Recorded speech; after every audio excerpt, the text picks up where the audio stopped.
가만두라는 제목으로 하나님의 말씀 전하도록 하겠습니다. 제가 태어난 곳은 충남 서산입니다. 그러니까 시골이죠. 서산 사람이 들으면 상당히 기분 나빠하겠지만 시골입니다. 저는 시골에서 자랐지만 농사는 직접 지을 수 있는 기회는 없었습니다. 그런데 농사라는 것이 얼마나 힘들고 얼마나 고된 일인지 옆에서 참 자주 보았습니다. 그래서 농사에 관련된 어렸을 때부터 듣던 말 중에 어르신들이 어떤 말씀을 하시냐면 그 피에 관한 얘기를 하세요. 그러니까 오늘은 논에 가서 피 뽑으러 간다라는 얘기예요. 그래서 저는 어렸을 때는 그 이야기를 잘 못 알아들었어요. 그래서 피 하면 보통 블러, 피 생각하잖아요. 그래서 상당히 좀 무서운 말인 줄 알았습니다. 또 논에 가실 때 맨손으로 가시는 게 아니고 낫을 들고 있다가 피 뽑으러 가자. 그러면 이게 얼마나 살벌한 말이 됩니까? 그래서 사실 여기 계신 어떤 분들도 모르시는 분들이 분명히 계실 거라는 생각이 들어요. 피가 어떻게 생겼는지, 뭔지. 잡초 중에 하나죠. 잡초 중에 하나고 상당히 그 벼하고 비슷하게 생겨서 이것이 잘 구별하지 못하는 사람들이 대부분입니다. 근데 그 당시 어르신들 말씀에 하면 이 피를 그때 뽑아주지 않으면 이것이 참 너무나 힘들다고 그래요. 왜냐하면 번식률이 좋아가지고 이것을 제때 뽑아주지 않으면 그 다음에 2배로 이게 난대요. 그러니까 이게 농사에 얼마나 큰 방해가 됩니까? 또 뽑을 때도 이게 너무나 힘이 든 것이 벼에 이렇게 막 함께 이렇게 자라서 그것을 뽑기가, 뿌리까지 뽑아내기가 너무너무 힘들고 참 고되고 귀찮은 일이다. 그런 말씀을 제가 많이 듣고 자랐습니다. 그런데 오늘 본문에 나오는 알곡과 이 가라지의 비유를 보면서요, 그 이야기가 상당히 비슷하다라는 생각을 해봤어요. 벼하고 피의 이야기, 그리고 알곡과 가라지의 이야기. 그런데 오늘 본문의 위치를 보면요, 예수님께서 천국에 관한 비유를 말씀하시면서 천국은 이런 것이다 라고 하실 때에 이 알곡과 가라지의 비유를 설명하시거든요. 그 이야기는 뭐냐면 이 알곡과 가라지의 비유 가운데 천국의 비밀이 숨겨져 있다는 거예요. 천국에 분명히 어떤 모습이 이 이야기 속에 숨겨져 있습니다. 우리가 그것을 좀 오늘 말씀 시간 가운데 좀 발견하기 원하고요. 또한 우리가 이 땅에 크리스찬으로 살면서 어떻게 살아가야 할 것인가, 어떤 말씀으로 붙잡아야 될 것인가, 우리들의 좀 귀를 활짝 여시고 또 우리들의 마음에 영적인 마음을 활짝 여시고 하나님의 말씀 가운데 큰 깨달음이 또한 그 말씀 가운데 귀한 결단이 있게 되기를 주님의 이름으로 간절히 축원합니다. 첫 번째로 이 이야기에서 우리가 깨닫게 되는 진리가 있어요. 그게 뭐냐면 알곡과 가라지는 함께 존재한다는 거예요. 이 세상에요, 알곡과 가라지는 함께 존재합니다. 사실은 좋은 씨앗만을 뿌렸어요. 농부는 좋은 씨앗을 뿌렸는데 이 세상 가운데 자라나는 것들을 보면 가라지도 굉장히 많이 있음을 바라봅니다. 좋은 씨앗을 뿌린 농부의 시선에서 볼 때 이것은 참 안타까운 일이에요. 서운한 일이에요. 그러나 현실은 그렇다라는 것이죠. 좋은 씨앗만 뿌렸으니까 좋은 열매만 맺기를 기대하는 마음이 왜 없겠어요? 그러나 이 세상 가운데 어느 곳이든 알곡과 가라지는 함께 자랍니다. 그 이유가 오늘 본문에서 나오죠. 왜냐하면 그 농부, 그 씨앗을 뿌리는 사람이 원수가 있다는 거예요. 원수가. 그래서 그 원수가 일꾼들이 자고 있을 그 시간에 와서 가라지를 엄청나게 뿌린다는 거죠. 그래서 그 추수 때가 되니까 이것이 알곡과 가라지가 함께 엄청나게 자란다는 것입니다. 그런데 그 원수가 누굴까요? 사단입니다. 마귀입니다. 그러니까 하나님은 우리들 모두에게 좋은 열매로 자라나기를 원하시는데 사실은 사단 마귀, 하나님의 대적자가 그 틈을 타서 이 세상 가운데 가라지를 엄청 뿌려놓는다는 사실이죠. 38절, 39절을 보십시오. 같은 세상이요, 좋은 씨는 천국의 아들들이요, 가라지는 악한 자의 아들들이요, 가라지를 뿌리는 원수는 마귀요. 즉 이 세상에서 성행하고 있는 모든 죄악들, 그리고 하나님을 적대시하고 성도를 괴롭히는 정체는 누구라고요? 바로 마귀라는 거예요. 따라서 좋은 씨와 가라지는 적대 관계에 있을 수밖에 없다라는 거죠. 그런데 여기서 어떤 사람은 그렇게 질문해요. 이 세상 가운데 수많은 죄악들이 만연하는 것을 보십시오. 이 땅에 수없이 많은 기근과 전쟁과 또한 수많은 살인사건과 이 수많은 죄악들, 도대체 하나님이 선하시다면, 하나님이 존재하신다면 왜 이 땅에 이런 수없이 많은 죄악들을 그대로 방관하시나? 왜 허락하시나? 그러니까 하나님은 안 계시다라는 거예요. 이렇게 아주 힘주어서 이야기하는 사람들, 비판하는 사람들이 있습니다. 하나님이 계시다고 한다면, 하나님이 선하시다고 한다면 이 땅에 이렇게 수없이 많은 악들을 왜 지으셨냐는 거죠. 왜 창조하셨냐는 거예요. 그런데 그 답이 오늘 본문에 명확하지는 않지만 우리들에게 드러나죠. 뭡니까? 하나님이 악을 창조하지 않으셨어요. 하나님은요, 하나님께서 창조하신 그 모든 것들은 다 보시기에 좋은 것들이었어요. 선한 목적을 가진 거였어요. 그런데 이 악은 그럼 어떻게 생겨난 것입니까? 마귀, 사탄에 의해서 만들어진 것이 바로 이 악한 모습이죠. 그러니까 사단은 끊임없이 자신도 천사였잖아요. 그런데 타락함으로 말미암아 하나님께 대적하고 교만함으로 말미암아 타락한 천사가 된 거죠. 그것이 바로 사단의 정체고요. 그래서 사단은 그때 이후로 지금까지 계속하여 힘주어서 사역하는 것이 있어요. 하나님을 대적하는 거예요. 하나님을 하나님 되심으로 인정하지 않는 거예요. 그러니까 하나님 믿는 성도들도 사단의 입장에서 볼 때는 똑같이 적이에요. 그러니까 사단은 자기 밑에 소나기에 있는 그 세상의 사람들을 하나님께 뺏기지 않으려고 지금도 꽉 잡고 있는 거예요. 그러니까 두 가지 정책이 있는 거죠, 사단은. 이미 하나님의 자녀가 된 사람들 방해하고 공작하고 그 마음 가운데 의심을 주고 상처를 주고 그래서 하나님을 떠나게 하고 교회를 떠나게 하고 그것이 첫 번째 정책이라면 두 번째 정책은 여전히 세상 가운데 있는 하나님을 믿지 않는 사람들을 자신의 소나기 아래 그냥 두고 있는 거예요. 그래서 조금이라도 변화를 참으면 다시 그 마음을 붙잡아서 하나님의 말씀과 그 복음에 반응하지 못하도록 그 마음을 더욱더 딱딱하고 굳고 자아있는 그런 것으로 만들고 있다라는 것이죠. 그렇기 때문에 하나의 알곡이 정말 계속하여 아름답게 성장하기까지 얼마나 힘이 든지 몰라요. 왜냐하면 이 대적자가 끊임없이 공격하고 방해하고 있기 때문이라는 것입니다. 그런데요, 가라지는요, 몇 가지 공통적인 특성이 있어요.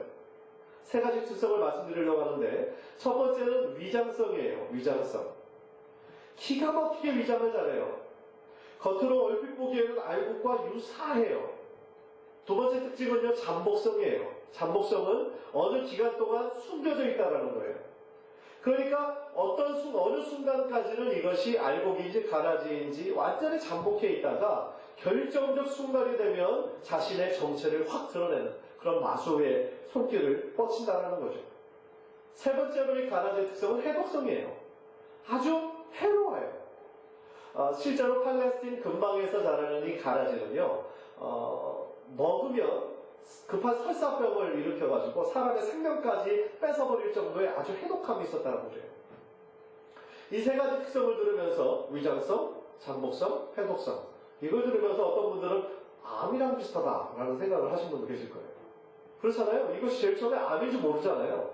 그래서 다른 병, 가벼운 증상인 줄 알고 진통제 그런 것만 먹다가 나중에 딱 그것이 확 나빠져서 가보면 암이 굉장히 많이 진전되어 있는 걸 보잖아요. 그런데 암이랑은 상당히 비슷하다는 생각을 했지만 저는 이 세 가지 특성을 보면서 지금 한참 극성을 부리고 있는 이단 집단이 생각이 났어요. 신천지예요, 신천지. 신천지가 이 세 가지 특성을 다 가지고 있어요. 이들이 타겟은요, 참 괘씸하게도 하나님을 믿지 않는 사람들이 아니에요. 이 신천지의 타겟은 누구냐면 지금 교회 생활 잘하고 있는 사람들이에요. 그래서 일단은 교회로 침입을 합니다.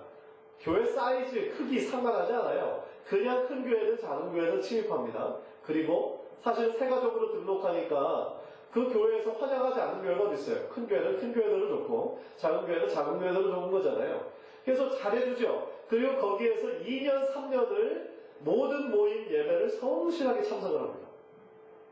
그러니까 목사님뿐만 아니라 다른 성도들도 그 사람에게 인정을 줄 수밖에 없죠. 왜냐면 저렇게 열심히니까, 저렇게 성실하니까. 그래서 마음을 이제 완전히 푹 놓을 때쯤 드디어 자신들의 정체를 드러내요. 어떻게 하냐면 한 사람 한 사람 꼬셔가지고 자신들의 성경 공부를 같이 하자고 하는 거예요. 그래서 그 배우는 학교로 데려가서 6개월 정도 자신들의 그 교리를, 그 영생주라고 믿는 그 이만희가 지은 그 교리를 세뇌를 시키는 거죠. 그러면 거기에 믿는 사람들 무리가 생길 거 아닙니까? 그러면 그 교회 안에서 한 부파를 만들어서 교회 하는 일들을 사사건건 방해하기 시작하는 거죠. 반대하죠. 그러면 교회 안에 어떻게 돼요? 분쟁이 생겨요. 분쟁이 생기고 사실은 교회 안에 대부분은 담임 목사님이 하는 뜻을 따르는 사람들이지만 문제가 생기고 교회가 시끄러운 것 같으면 조용히 떠나버리는 사람들이 대부분이에요. 저거 옳지 않아 그거에 대해서 맞서서 싸우는 사람은 사실은 극소수예요. 그러니까 피해버리는 거죠. 그러니까 참 어떤 안타까운 소식을 들으니까요. 그 교회 전체가 신천지에 넘어가 버리는 경우도 있어요. 왜냐면 그 교회 지키고 있던 성도들이 교회가 막 어지러우니까 서로 싸우니까 아유 보기 싫어 다 나가버리는 거예요. 그러니까 그 교회 전체를 신천지가 완전히 그냥 꼴깍 해버리는 거예요. 이 얼마나 교묘한지 몰라요. 그래서 그들의 정책은 위장하고 잠복하고 정말 하나님의 복음을 대적하는 그러한 사람들이죠. 우리가 더욱더 이 시대에 영적으로 깨어있어야 하는 이유예요. 이 세상 곳곳에서 알곡이 아닌 가라지들이 기승을 부리고 있어요.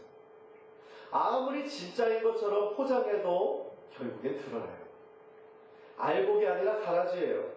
즉 진리 아닌 것을 진리인 것처럼 붙잡고 있어도요. 본질이 아닌 것을 또 본질이 아닌 것처럼 붙잡고 있는 자들인 거죠. 그러니까 사실 사람이 모인 모든 곳에는 다 알곡과 가라지가 있습니다. 그래서 거기에서 교회도 예외는 아니에요. 교회 안에도 알곡과 가라지가 있을 수 있습니다.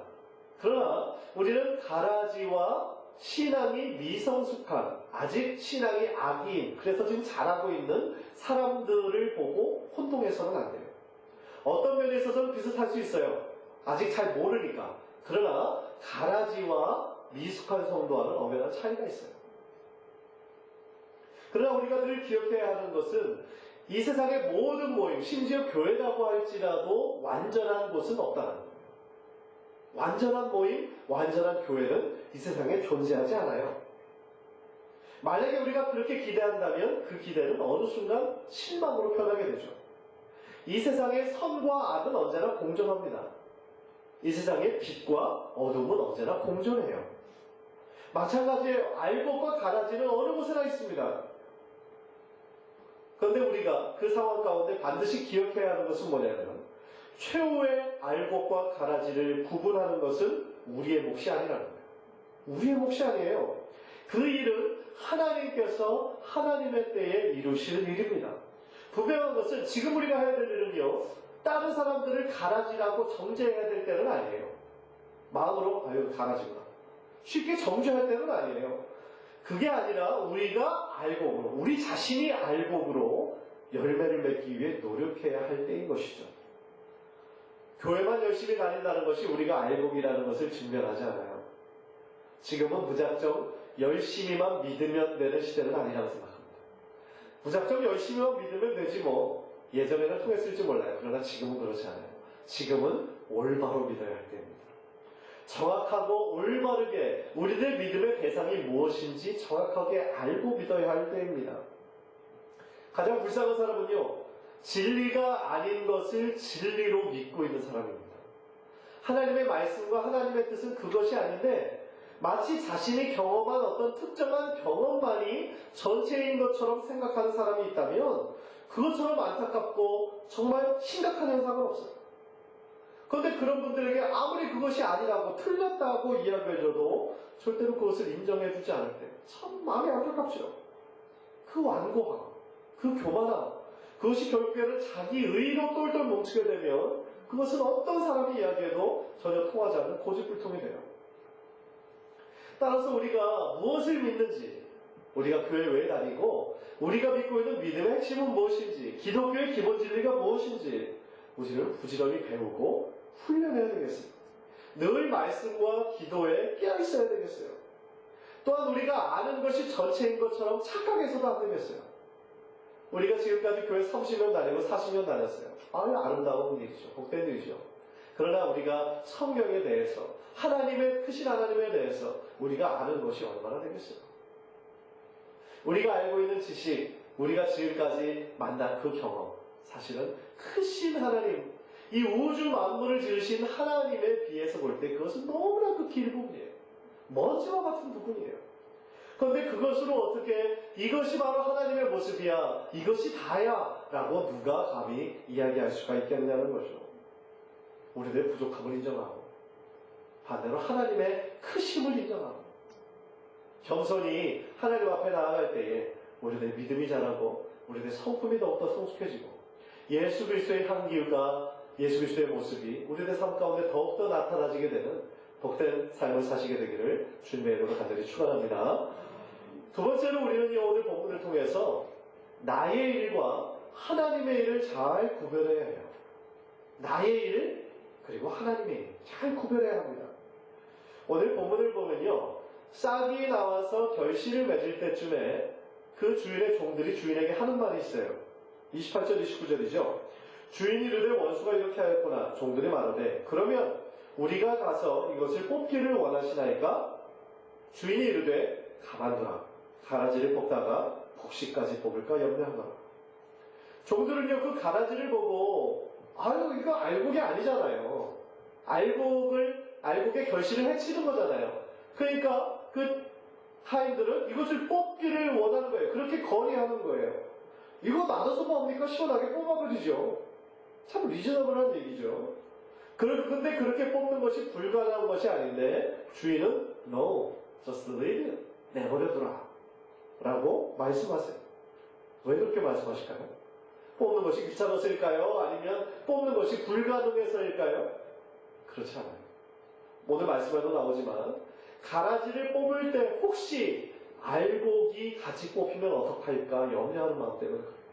그러니까 무슨 얘기입니까? 주인의 마음은요, 그 가라지에 있는 것이 아니라 알곡에게 있는 거예요. 가라지를 뽑을 때 어떤 알곡이라도 그것으로 인해서 상처를 받거나 그것으로 인해서 영향받는 것을 더 안타깝게 생각하시는 거예요. 이것이 하나님의 마음이라는 거죠. 하나님은 알곡을 소중하게 생각하시는 거예요. 그리고 무엇보다도 그 가라지가 있음에도 불구하고 인내하시고 기다리시는 하나님의 모습을 우리가 발견하는 거죠. 사실 하나님의 오래 참으심, 기다리심, 인내는 우리가 생각하면 생각할수록 참 은혜되는 내용일 수밖에 없어요. 한번 생각해 보세요. 하나님께서 만약에 기다려주시지 않았다면, 하나님께서 만약에 나의 그 모습에 대해서 인내하시지 않으셨다면 우리가 지금 이 자리에 나와 하나님을 예배할 수 있었을까요? 얼마나 우리들이 수없이 많은 행동으로, 생각으로 얼마나 많은 죄를 졌습니까? 우리가 만약에 구약시대에 살았으면 정말 벌써 벼락을 몇 번 맞았을 거예요. 그런데 하나님께서 오래 참아주셨어요. 인내하셨어요. 어떤 마음으로 인내하셨을까요? 네가 지금은 그것을 죄인 줄 모르지만 하나님의 복음을 듣고 예수 그리스도의 십자가를 믿고 하나님 앞에 회개하며 나아오기를 하나님은 기다리고 계셨어요. 인내하고 계셨어요. 하나님의 그 기다리심이 없었으면 지금 저도 이 자리에 설 수 없고요. 하나님의 기다리시는 은혜가 없었다면 지금 여러분도 여기 앉을 수 없다라는 거죠. 왜요? 로마서 1장 23절에 죄의 삭은 사망이요. 죄의 그 결과는 사망이에요. 죽을 수밖에 없어요. 십자가에 달려서 죽어야 하는 것은 예수님이 아니라 우리예요. 그런데 그 자리에서 예수님께서 우리들의 죄를 대신하여 대속해 주셨어요. 대신 갚아 주셨어요. 대신 페이업 해 주셨어요. 그리고 이제부터는 너희 죄가 없다라는 거예요. Nothing. 내가 다 페이업 했다. 그것을 믿는 것이 복음이에요. 그리고 그것을 받아들이는 것이 하나님의 은혜예요. 나에게 그렇게까지 오래 참으셨던 하나님의 은혜를 본받아, 하나님의 인내를 본받아 지금 우리가 혹시 더 기다려줘야 할 사람은 없습니까? 혹시 우리 주변에서 정말 당장 달려가서 정말 뽑고 제거하고 싶은 사람 혹시 있습니까? 무엇이 잘못되었는지 저 사람 지금 한참 잘못됐으니까 내가 지금 당장 달려가서 당신 이렇게 하면 안 돼, 뭐가 잘못됐어 라고 정말 속 시원하게 얘기하고 싶은 어떤 사람은 없습니까? 그런 생각이 들 때마다 하나님의 이 인내하시는 모습을 묵상하시는 거죠. 그리고 더 나아가 그 가라지를 뽑고 완전히 제거해버리는 것은요, 우리의 몫이 아니에요. 그것은 바로 하나님의 일이에요. 우리가 이 세상에서 크리스찬으로 살면서 얼마나 낙심되는 경우가 많습니까? 특히 하나님을 믿지도 않는 사람들 말이죠. 이 세상 가운데 참 잘 되고 돈 잘 벌고 또 막 건강하고 그런 사람들 보면 막 언페어하다는 생각이 들어요. 우리는 정말 예수님 믿고 이렇게 매주 주일마다 또 더 열심히신 분들은 수요일 새벽 예배도 빠지고 11조도 하고 이렇게 성실하게 몇십 년 동안 해왔는데 왜 내 삶은 이렇게 매번 힘든데 저 사람은 예수님 믿지도 않는데 저렇게 잘 되냐? 라고 언페어하게 생각할 수 있어요. 그런 생각 들죠. 또 그들뿐이에요. 같은 크리스찬임에도 불구하고 어떤 사람들의 모습을 보면서 또 나와 다르게 생각하고 전혀 이해 안 되는 행동을 하는 사람들을 보면서 참 마음이 낙심이 될 때가 있단 말이죠. 특별히 어떤 성도에 대한 어떤 기대치가 있잖아요. 그러면 그 기대치에 미치지 못하면 얼마나 실망감이 들고 상처가 됩니까? 또 그 기대치가 보통 목사님, 담임 목사님, 또 장로님, 권사님에 대한 기대치가 얼마나 높아요. 그렇죠? 그러니까 그분들의 어떤 결정과 어떤 그런 행동으로 인해서 또 우리가 상처받고 막 힘들어하고 낙심하고 그럴 때가 얼마나 많아요. 그래서 우리들의 마음이 너무 속상해서 실망하고 분개돼서 지금 당장 막 달려가서 어떤 일을 막 해야 할 것 같은 생각이 드십니까? 그러나 그렇게 해서는 안 된다는 거예요. 왜냐하면 하나님의 일은 하나님이 하시기 때문에 그래요. 그전에도 한번 말씀드렸지만요. 이 우리 안에 교만이라는 것은 어느 순간 갑자기 올라옵니다. 하나님이 하셔야 되는 일, 하나님이 우리들의 인생 가운데 해주셔야 되는 일을 마치 내가 해야 되는 것처럼 나서기 시작하면 그것은 뭡니까? 교만이고 그것은 월권이에요. 반대로 우리가 모든 것을 다 하나님께 맡긴다라고 신앙적으로 허울 좋게 그렇게 얘기를 하지만 내가 마땅히 해야 하는 일을 하지 않고 방관하고 있다면 그것은 또한 우리들의 직무유기요, 우리들의 게으름이에요.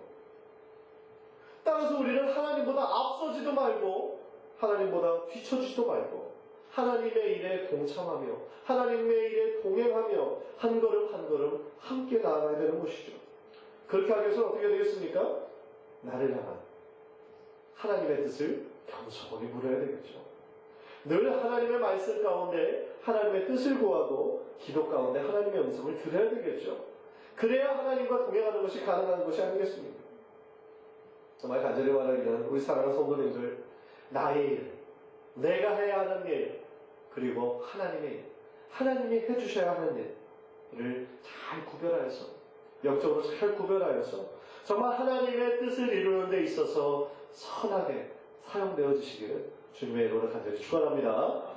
마지막으로 오늘 본문에서 깨닫는 것은요, 추수의 때는 반드시 온다는 거예요. 추수의 때 반드시 옵니다. 전도서의 주제인 것처럼 세상 모든 만물에는 하나님의 정하신 때가 있어요. 모든 것에 다 때가 있습니다. 30절을 보십시오. 둘 다 추수 때까지 함께 자라게 돌아 추수 때에 내가 추수꾼들에게 말하기를 가라지는 먼저 거두어 불사르게 단으로 묶고 곡식은 모아 내 곡간에 넣으라 하리라. 그것이 알곡인지 가라지인지 우리가 지금 살아갈 때는 몰라요. 그러나 그것이 확연히 드러날 때가 있습니다. 추수할 때라는 거예요. 추수할 때는 언제입니까? 심판의 때예요. 예수님께서 다시 재림주로 오실 때 그때 하나님을 정말 나의 구원자로 믿는 사람들에게는 하늘나라로 가는 축복이 있지만 그때까지 하나님을 거부하며 하나님을 대적하며 살았던 사람들에게는 영원한 형벌 가운데 들어가는 그 심판의 때, 그 때가 반드시 온다라는 것이죠.